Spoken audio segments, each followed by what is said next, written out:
Iti Cagayan, panagnato di presyo ti pasahe para kadagiti tricycle driver na ipatungpanan kan 7,000 gasot at tricycle driver nakaawat.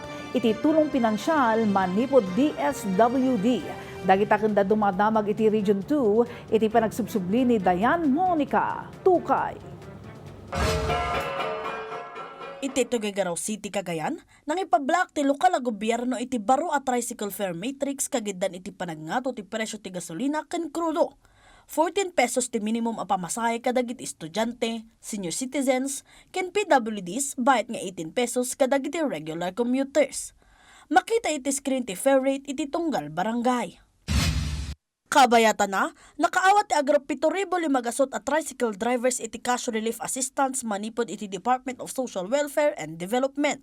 Nairanta daytoy para kadagiti low-income earners ken frontline transport workers anak karo naapektaran iti panagnato ti presyo ti gasolina ken diesel. Manamnamang agtultuloy ti distribusyon iti daddumapay a barangay.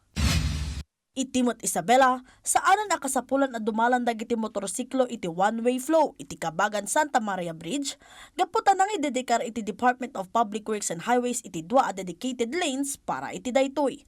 Agtalinad met a one-way ti arch bridge para kadagiti tricycle, para publiko aluglugan, ken daddumapay a light vehicles.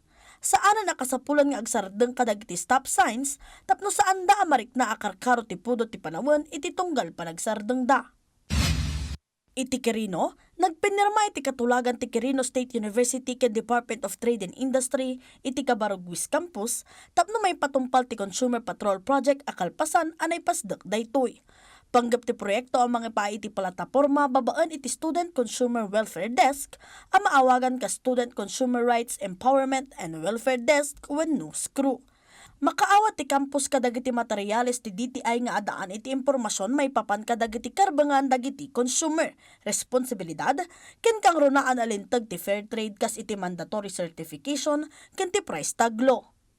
Dianne Monica Tucay para iti Pambansang TV iti Baro a Pilipinas.